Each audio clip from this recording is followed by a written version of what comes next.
So we thought we'd give you a little idea of the Southport Yacht Club. So there's what we call the senior building. Here's our junior building. And there's our junior yacht club dock with a bunch of Optis on it.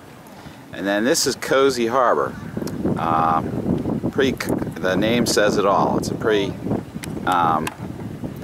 crowded harbor, lots of boats.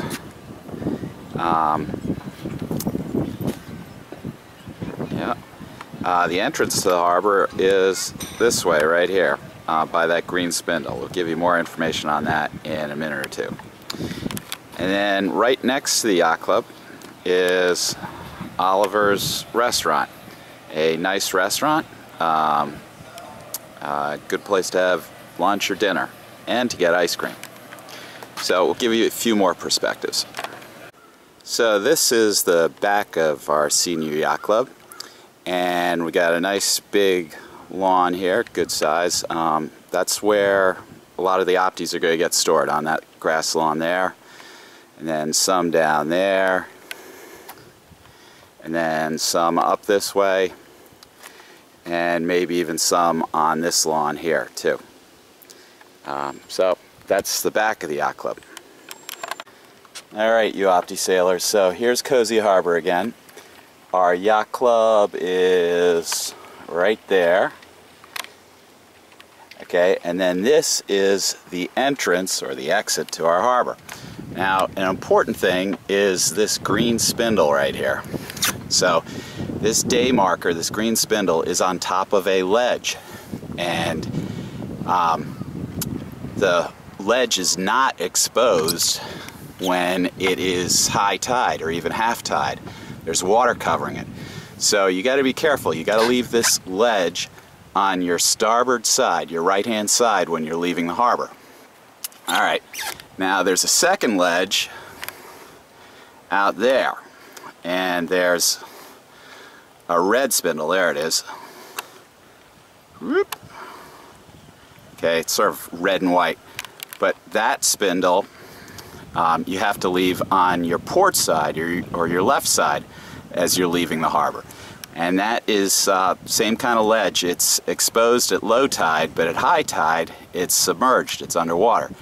And if you're not careful, you will hit that ledge if you're coming in at high tide or 3/4 tide, and you go on the wrong side of the spindle, so you have to be careful about that. Now there is a green can right there. You don't have to pay too much attention to that green can.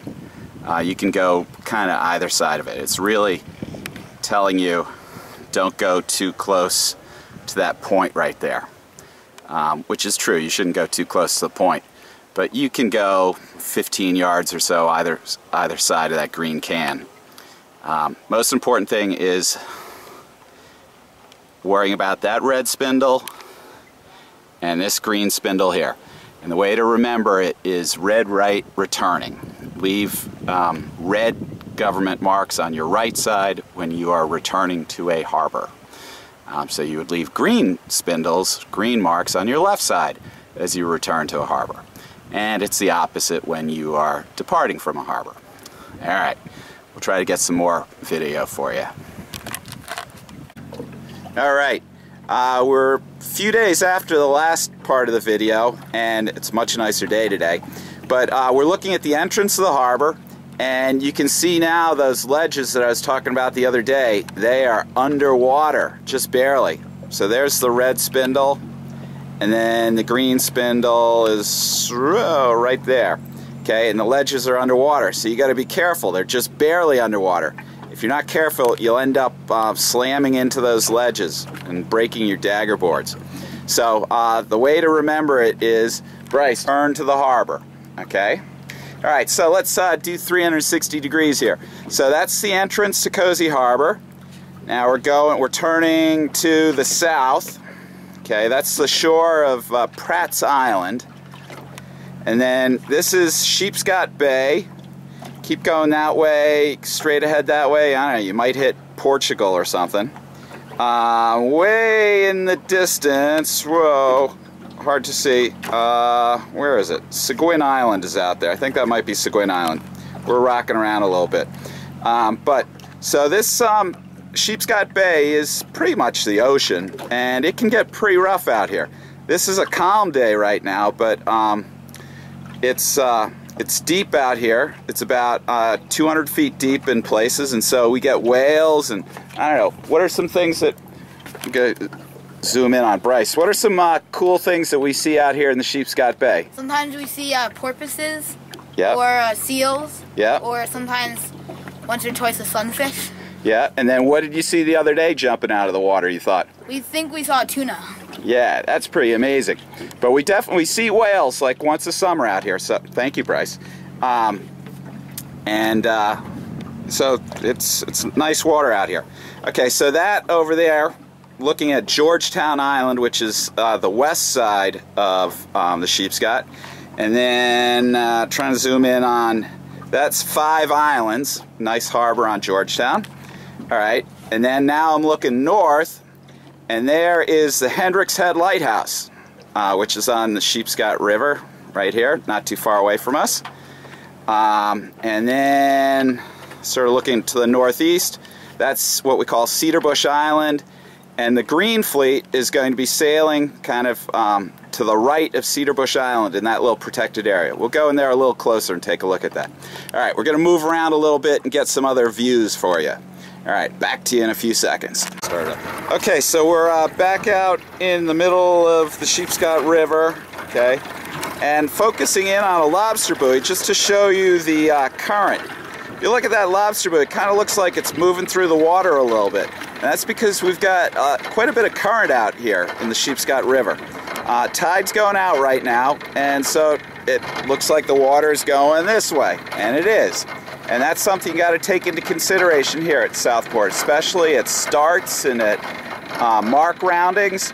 The current, if you're not careful, will pull you over the line early at a start, or it'll make you hit a mark. You got to be really careful about the current. Bryce, you got any comments about the current? No, okay. Generally, the current is a little bit less strong close to shore, okay? It's not quite as strong when you get close to shore. All right, thank you. Where'd it go? So, trying to find, there it is. So here's another lobster buoy, and again, you can see the current just kind of ripping right by it. So we got a lot of current. Be careful about it. All right, that's it. All right, now we've gone a little bit closer to shore, and here's another one of these lobster buoys. And if you look at this one, it's kind of standing straight up, and there's a lot less current close to shore. So that's just a little bit of inside knowledge for you. Okay, closer to shore, less current. All right, we'll move to another place.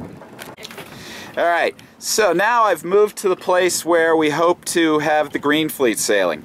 We are inside, this is Cedarbush Island, and on the left right there is David's Island, and between these two islands it's kind of protected and it's calm. Calm as far as waves, but I'll give you the 360-degree view for where we hope to have the Green Fleet sailing. So, all right, going like this, looking to the west, so now that's out into the river. There is the Hendricks Head Lighthouse, and then up this way is the Hendricks Head Beach. So parents, you can go and hang out on this beach if you want to, and you should be able to watch the races.